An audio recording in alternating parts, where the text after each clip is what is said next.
Welcome to the Great Detectives of Old Time Radio. From Boise, Idaho, this is your host, Adam Graham. If you have a comment, email it to me, box13@greatdetectives.net. Follow us on Twitter at Radio Detectives and become one of our friends on Facebook, facebook.com/Radio Detectives. Well, before we do get started, I do want to remind you that you can support the show, support.greatdetectives.net, and you can also become a monthly ongoing contributor at patreon.greatdetectives.net. Also, over at greatdetectives.net this weekend, check out my review of The Avengers, The Lost Stories, Volume 1. A great audio drama release from Big Finish, dramatizing episodes of The Avengers, a TV show from that almost completely lost first season.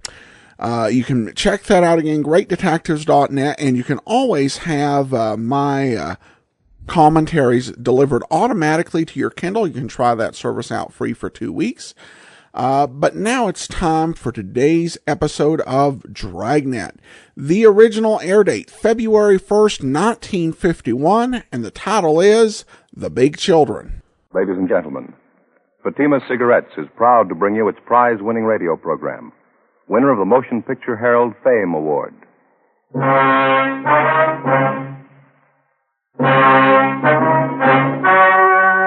story you are about to hear is true. Only the names have been changed to protect the innocent. Dragnet.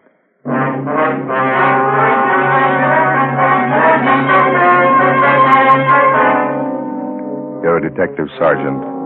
You're assigned to Juvenile Bureau. You receive a complaint about an 8-year-old boy and his sister. A neighbor reports they've been going from door to door begging for food. Supposedly, the children are from well-to-do parents. Your job? Investigate.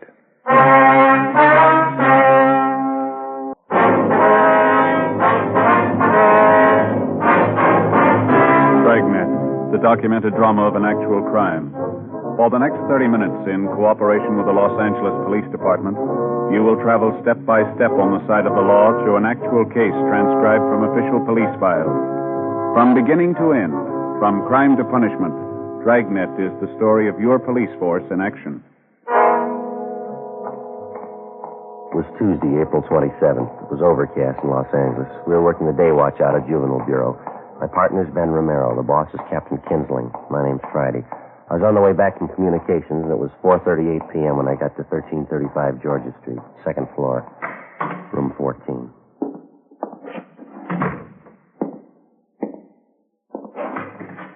Hi, Joe.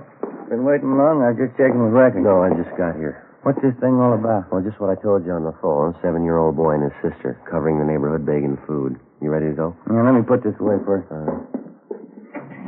Kid's supposed to be from a wealthy family, huh? Well, wealthy enough to live in the best part of Bel Air, yeah. Doesn't make much sense. Must be some kind of a gag, huh? No, not according to the neighbor who called in. Yeah? She says the kids are half-starved. Ben and I got in the car and drove out Sunset Boulevard to the Bel Air district. We pulled up in front of a large 2-story home near the corner of Brookline Avenue and Knightsbridge Drive. It was a white-frame colonial mansion set back in the middle of well-landscaped lawns and gardens. The other homes in the neighborhood were just as large, $50,000 and up. It was the last place in the city that you'd expect to find neighborhood children begging food. 5:20 p.m. We went around to the rear entrance of the colonial mansion as we'd been instructed on the phone. We located the woman who'd called in the complaint, a Miss Jeanette Bejan. She was employed as laundress and cook by the owners of the house. She was busy fixing dinner.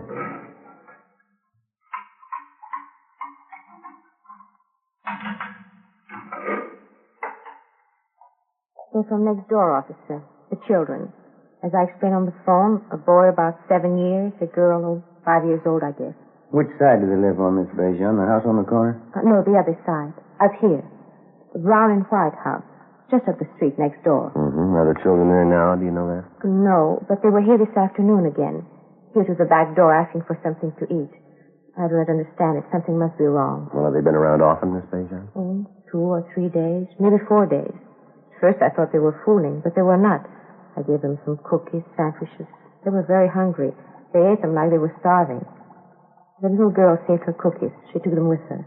How about their parents? Are they at home? Excuse me. Passage.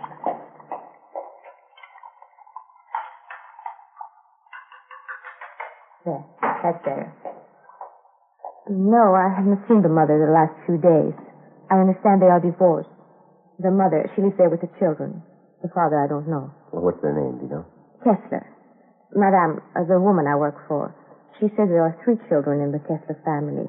But I don't know. I have only seen the 2, the boy and the girl. I would go over and see what is wrong, but I do not know the Kessler. It is not my place. That's why I called you, officer. All right, Miss Bejan. Well, thank you very much. Oh, not at all, officer. You understand, I do not mind giving the children food. Well, I think only something is wrong if they do not get it at home. Well, thank you very much for notifying us. We're going to check into it. I'm just a little curious, Miss Bejan. What's that you're making? This? Napoleon. How's that? Napoleon. You know, Napoleon pastry. Oh, yeah. Sure smells good. Well, thanks again. Oh, certainly, officer. If there is anything I can do, you will let me know? Yes, ma'am, we will. Goodbye. Goodbye. Thank you very much.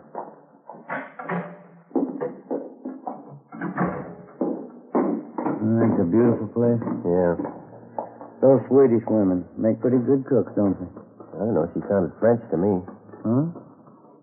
Maybe so. Most good at cooking, anyhow. Yeah, that brown and white house next door, that must be it, huh? Hey, that name, Kessler, they fairly prominent around town, society? I don't know. There's quite a few of them. Could be. Any way you look at it, it's hard to figure, isn't it? Kids have been at it for 4 days. It's on the level. They really must be in a bind. Garage door is open back there. No sign of a car. Kids' bicycles, though. Try the front door, huh? Mm-hmm.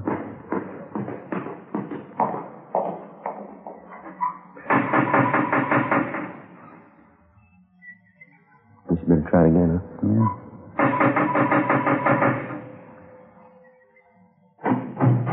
Yes, sir? Hello, son. Your name's Kessler, is that right? Yes, I'm Richard.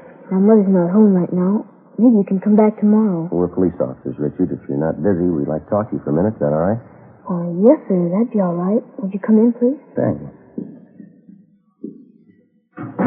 Richard Kessler was a blonde-haired, wiry boy, polite, well-mannered. He told us that he was 8 years old and that he attended the neighborhood grammar school. He showed us back to the kitchen where he was warming a can of soup that he borrowed from a neighbor. It was a large house, richly furnished, but it hadn't been cleaned for weeks. Dust was piled up thick on the furniture, and children's books and toys were scattered around the rooms along with scraps of dried bread, half-eaten. The house was cold and musty. On a small bar in the dining room, there were 3 half-filled cocktail glasses, a plate full of cigarette butts. Evidently, they'd been standing there for days. On the sink in the kitchen, there were a few pieces of stale bread and an open bottle of milk that had turned sour. Next to it were a half a dozen empty whiskey bottles. The Kessler boy was well-dressed, except for the shirt that he had on. It looked as if he'd been wearing it for a week. What did you want to talk to me about, officer? I haven't done anything wrong. Oh, we know that, son. We'd just like to find out how you've been getting along. I've been getting along all right. 2 A's and 4 B's on my report card last month. Mm-hmm. Where's your sister, Dick? Judy, she's down the street. She'll be back in a minute. How about your mother? Where's she? She's out, too. She'll be back. When do you expect her, son? Pretty soon. She's coming back pretty soon. Well, your sister, Judy, she's younger than you are, isn't she, Dick? Yes. Judy's only 6. I'm 8. Any other grown-ups live here with you besides your mother? No, Mom takes care of us. She'll be back pretty soon. We'd like to have you tell us the truth now, Dick. How long's she been gone? I don't know. It's probably important. Taking her a long time. You can come back tomorrow. She'll probably be here then. When was the last time you saw her, son? Son, how about that? A couple of days ago. Well, this is Tuesday. You mean she left the house Sunday? No, before that. Last Friday night she went out. Said she'd be back. I don't know. Did your mother say where she was going, Dick? No, her boyfriend was here. Larry, I don't know his last name. Mom went out with him to a party, I think. I don't know where. She'll be back all right. Did you leave anyone to take care of? No, we can take care of ourselves. Nobody's fixed the cooking, though. I don't know how yet. I'd better look at the soap on the stove. I'll take care of it, son. You go ahead. Sit down. Has your mother ever left you like this before, son? Maybe once or twice. She never stayed away this long, though. I don't know. What's the matter, Dick? Well, Johnny, officer, my little brother. He hasn't eaten much for a while. Must be hungry by now. I was fixing the soup for him. Yeah, well, where's Johnny? He's upstairs in the nursery. He's been sick with a bad cold. Mom knew Johnny was sick. That's why I wondered. She hasn't come back yet. I don't think Johnny's feeling good. Do you want to take steps to him, son? Yeah, all right, if you want. Ben, you want to come on? Yeah. How long has Johnny had this cold, Dick? A couple of days before Friday, before Mom left. Mm-hmm. How old is he? Johnny's just a little kid. He won't be 2 years old until July. Been wondering about him. Coughed a lot at first. Been giving him milk and cookies. That's what Judy and I had. I don't know. Has the doctor been to see Johnny? Oh, no, I thought of calling him. I didn't know the doctor's name. I was waiting until Mom got home. This is Johnny's room here. Mm-hmm. In the crib, officer. That's my brother Johnny. Pretty cold in here. Yeah, let's have a look. Hey, young fella. Hi, Johnny. You hungry now? Yo, look at his eyes. Yeah, I want to get to a phone, doctor, and ambulance. Tell him to hurry. Right? Oh, what's the matter, officer? What about Johnny's eyes? He'll be all right, Dick. Oh, he's been acting awful quiet, though. Hardly moved around at all. Most of the time he's jumping up and down in his crib like anything. Has anyone at all been in here to see him since Friday? Yes, sir. My sister Judy and I. We changed his diapers and give him something to eat. I see. Yeah, I sure wish Mom would get home. I'd like to talk to her. Yeah, so would I. 5:48 p.m. We put in a call to the office for a policewoman, and then we got in touch with Lieutenant Lee Jones at the crime lab, and he sent out a man to photograph the condition of the Kessler home and the children. The doctor and the ambulance arrived, and little Johnny Kessler was taken to the general hospital in critical condition. The 22-month-old boy was in a coma. Richard Kessler and his sister Judy were taken to Georgia Street Juvenile Bureau and then transferred to Juvenile Hall and placed under protective custody, Section 700 Sub B, Welfare and Institution Code. The two of them were given a bath and something to eat. Judy Kessler was interrogated separately by a policewoman. Ben and I talked to the boy, Richard. After a few minutes, he broke down and admitted that his mother had gone off and left the three children alone on at least a half a dozen occasions. He told us his parents were divorced. He rarely saw his father, but his mother had had 2 or 3 boyfriends at the house during the past year. He also told us his mother drank quite a bit. But she's never been gone this long before, Sergeant. Maybe she's out somewhere and has no way to get home. We'll find her all right, son. Don't you worry about it. Well, this boyfriend of your mother's, Dick, his first name was Larry. Is that all you can tell us? Yes, sir. I don't know his last name. Are you going to keep us here all night, Judy and me? Just for a day or so. They'll take good care of you, son. Where'd you take Judy? Well, she's just next door, Dick. You can see her in just a minute now. And, how about Johnny? I always take care of him. Pretty fussy around strangers. Well, they've got him over at the hospital, Dick. They're going to take good care of him now. You can count on that. I don't know, officer. I better see him. He might get awful fussy. All right. We'll fix that up for you. Do you have any relatives in Los Angeles, son? Aunts, uncles, anyone like that? No, just my father, but I don't know where he lives. Now, we had a nurse who used to take care of us, Mrs. McIntosh. She was swell. My mom fired her. Oh, how'd that happen? Do you know? No, I'm not quite sure. Maybe my mom was drinking. Mrs. McIntosh got mad at her. Had a big fight, and Mom fired her. Oh, now, this Mrs. McIntosh, you know where we can find her? No, sir, I don't. How about some of the other boyfriends that your mother had, Dick? Do you remember any of their names? No, one of them was George something. I don't remember the other one. Joe, give you a minute? Yeah, Mac. You want to stay with the boys, huh, Dick? Yeah. Hospital call. It's a lousy thing. What's that? The Kessler boy, little Johnny. Yeah? He just died. John Albert Kessler, white male American, age 22 months. All the pertinent facts and data would be listed on the crime report. And if and when the case was closed, the report would be filed away. Wouldn't be any different from 1,000 other dead body reports. Same size, same color. Same number up in the left-hand corner. In the course of 10 or 20 years on the job, a police officer sees a lot of them. Most of them he forgets. A few of them he never forgets. The next morning, the body was posted to the county morgue. It was found that the youngster had been suffering from malnutrition, but the cause of death was listed as a basal skull fracture. Homicide detail was notified. The search for the mother, Mrs. Jean Kessler, went on. We talked to her neighbors, all of her friends that we could locate. We checked out an address book that was found in Mrs. Kessler's effects at her home. We got out a broadcast and an APB. No luck. Thursday, April 29th. How about the youngster's brother and sister, Ben? You think it could have happened that way? How do you mean? Well, we were taking care of the little fella. They might have had an accident with him. They're afraid to own up to it. I don't think so, Joe. No, that's not very likely, Mac. We talked to them quite a bit last night. A couple of pretty honest kids. Pretty sure that they wouldn't lie about something like that. Where does that leave it, the mother? Good possibility. We know Mrs. Kessler drinks quite a bit. She could have lost patience with a little boy. More chance of an accident there. I get it. Juno, Friday. Yeah, Bert. Where's that? Right, thanks. Yeah? Woman answering Miss Kessler's description checked into the hotel down on South Hope last night. Still registered? When she checked out early this morning, we found a woman's sport coat in the room. What about it? Blood stains on it.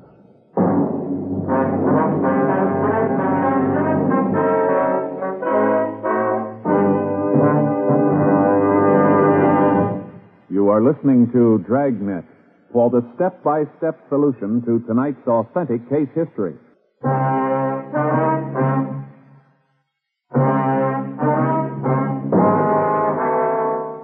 Friday, April 30th. We were still without a lead as to the whereabouts of the missing mother, Mrs. Jean Kessler. The blood-stained coat, which had been found in the South Hope Street Hotel, was shown to Mrs. Kessler's friends and to her children, Richard and Judy. They identified it as belonging to the missing woman. Routine investigation of the hotel room failed to uncover any further leads. We got out a supplementary APB, and then we started rechecking with the Kessler woman's friends and acquaintances. Nothing. We rechecked a dozen taverns and cocktail lounges that she'd been known to frequent. No sign of her, no sign of her boyfriend. In rechecking her personal effects, we found a canceled check payable to their former nurse, Mrs. McIntyre. The endorsement carried her address. We checked it out. She'd moved. We traced her to the forwarding address. There we were told that she had a new job as a nursemaid with a wealthy family living in the Los Feliz district. We called there and talked to Mrs. McIntyre, and she told us that she was just leaving the house with the 3 children for an outing at the park and the zoo. We made arrangements to meet with her out there, 1:30 p.m. Ben and I located her at the head of the path leading through the main part of the Griffith Park Zoo.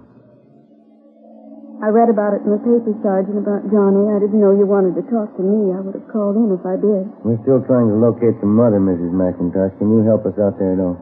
No, I don't know. Have you asked at those places she used to go to all the time where she used to drink? Yes, ma'am, we have. They couldn't help her. Did you know any of Miss Kessler's boyfriends, the ones that had come to the house? Yes, I knew all of them. Donald, don't you wander off now. Same for you, Patsy. You stay close. The boy, Richard, he was telling us about one of the boyfriends, ma'am. A fellow named Larry. Oh, yes. Donald, you heard what I said. You stay close. Yes, I knew Larry. You remember what his last name was, ma'am? Yes, Bartell. Some kind of an actor in the movies, I think. Yeah, Bartell. You know where he lives? No, I think he had an apartment in Hollywood. I wouldn't know the address. What kind of a man was this Bartell? I mean his temperament and things like that. Well, I think he was kind of lazy. I think Mrs. Kessler was giving him money. Mm-hmm. Did the two of them ever argue or have any fights? All the time. He had a terrible temper. Did you ever strike Miss Kessler? Yes, I saw it happen several times. Not too close to the cage, Donald. Back a little. How did this Bartell act toward the children, Mrs. McIntyre? Different, I guess. They annoyed him sometimes. Well, that was after that you had the argument with Miss Kessler? Yes. It was about her drinking and the boyfriend and all the rest. I just got sick of it, and I told her what I thought. She didn't want to admit she was getting old, not caring for the children, pretending she was still in her 20s. Well, do you have any idea where we might locate the father?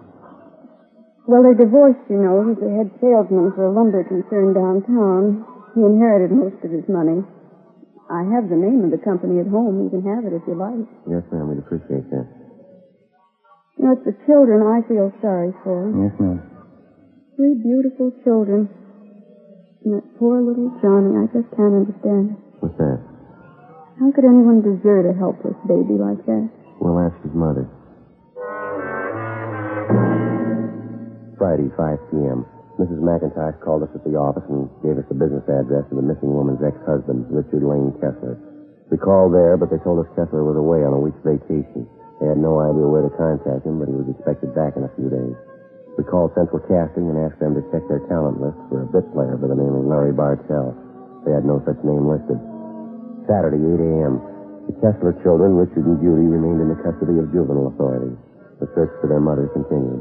All day Saturday, Ben and I ran down what few leads we had. They went nowhere.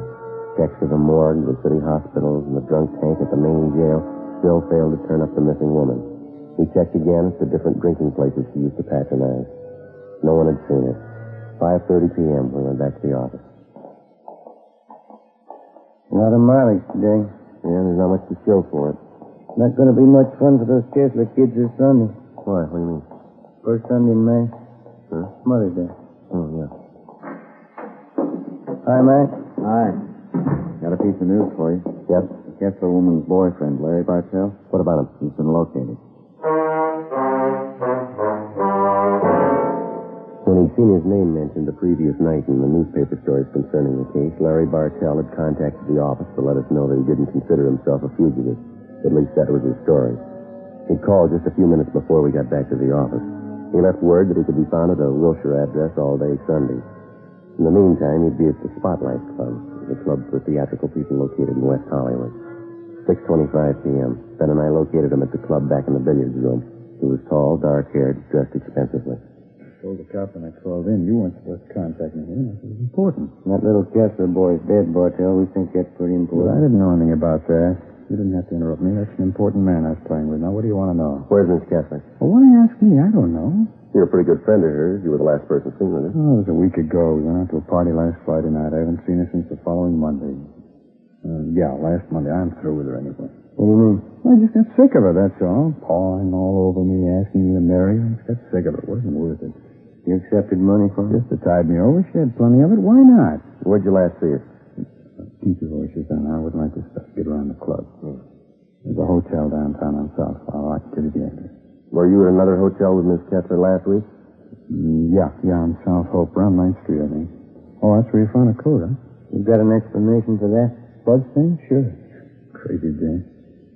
Well, I saw her, then she tried to hit me with a bottle. Cut herself. Well, I tell you, it just wasn't worth it, that's all. I guess you can prove everything you're telling us, huh? Of course I can prove it. It's the truth. And what about the little boy? How'd that happen? I didn't have anything to do with it. It wasn't my fault. Well, how'd it happen? Well, that Friday night, just before we left the house. The old lady and I were downstairs having a few drinks. She put the little kid to bed, but he wouldn't stay there. He just getting up out of bed and running downstairs crying. Yeah, go on. Ah, she finally took the kid, gave him a good spanking, threw him back in bed. I think he hit his head in one of the posts of the creek. Why didn't you do something about it? Well, I told her, but she said it was nothing. Didn't matter. Got a coat from us, that's all. Kids are all right when we left. You mean all the times you and Mrs. Kessler went out, you knew those children were being left all alone in that house? Oh, what other? She's the mother, not me. Oh, look, I gotta get back. I kept that game waiting on. No, just a minute. It's going to wait a little longer. Come on. Larry Bartell was taken downtown and held for questioning on suspicion of 702 WIC, contributing to negligence of minors. He gave us the address of the hotel where he'd last seen Mrs. Kessler. Ben and I checked it out. It was a typical cheap downtown hotel with a bar opening off the lobby. The desk clerk told us a woman answering Mrs. Kessler's description was registered in a room on the second floor. They had an old-fashioned player piano going full volume in the bar. The sound followed us up the stairs. Tenants here sure must like their music. Yeah. Back the stairs, isn't it? 216? Yeah.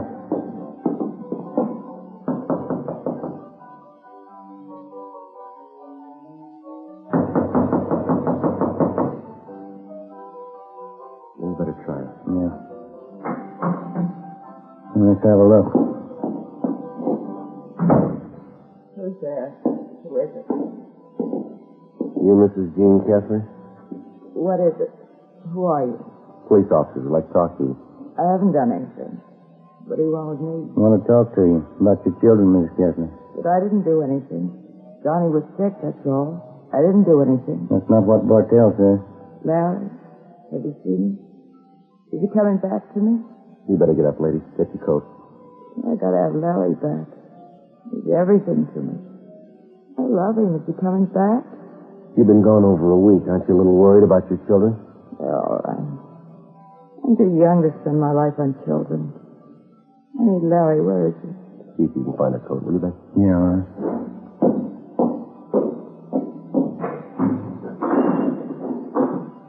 I've been drinking off this. I felt terrible. Yeah. I need Larry so bad. He's young like me. Loving. I gave him all my love. Gave him every bit of it. Yeah, you gave him too much. What? You didn't have any left for your kids. The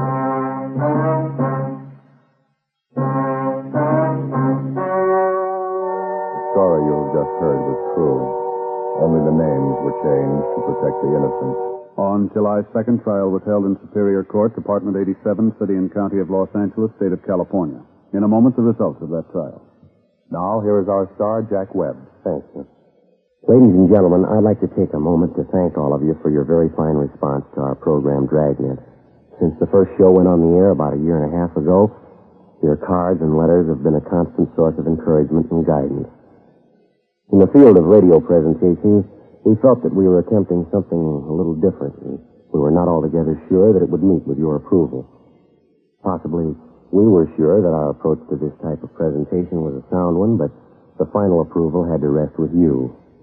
If we may judge by your response, you've placed Dragnet high among the programs that you enjoy most, and for this we're indeed grateful. We've tried to bring you, first of all, an adult program, worthy of the 30 minutes that you spend with us each week. We've tried to bring you an honest and authoritative report on the work of your police force. We've tried to bring before you documented police cases that were informative as well as entertaining. In forthcoming weeks, we sincerely hope that Dragnet remains one of your favorite shows. Your letters have been read by all members of the Dragnet production staff. So if you like to listen to Dragnet, it's because you, our listeners, have helped to guide us in presenting the kind of entertainment that you want. And for this, our thanks.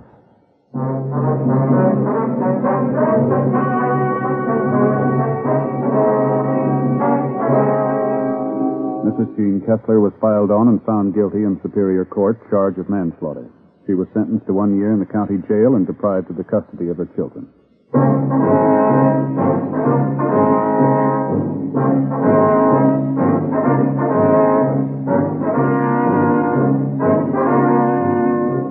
You have just heard Dragnet, a series of authentic cases from official files. Technical advice comes from the Office of Chief of Police W.H. Parker, Los Angeles Police Department.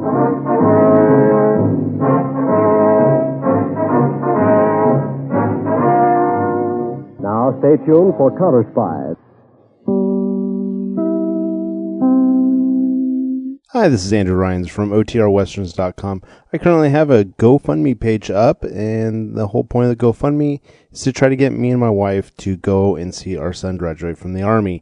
He enlisted, and we think that's great, but it's in South Carolina. I live in California. We just don't have the funds. So go to OTRWesterns.com/Army. Again, OTRWesterns.com/Army, and lend your support. We deeply appreciate it. Thanks again, and let's get back to the show. Welcome back. Well, a dramatic take on child neglect and abuse, and a very solidly written episode that addresses some problems that we tend to think are new in today's world, but really aren't necessarily the case.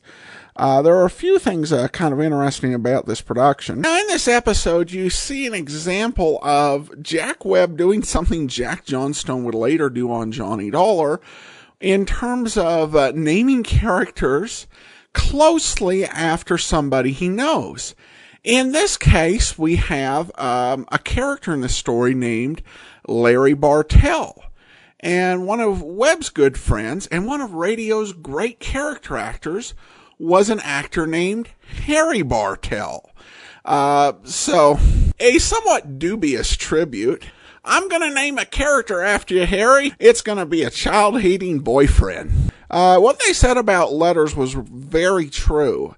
And Webb really took letters to heart. You know, in the age before you got into focus groups and all the things we do in the modern era to gauge people's engagement, he acted on the assumption that for everyone who sent him a letter, there were 10,000 people who, for whatever reason, didn't bother. So he really did take letters very, very seriously.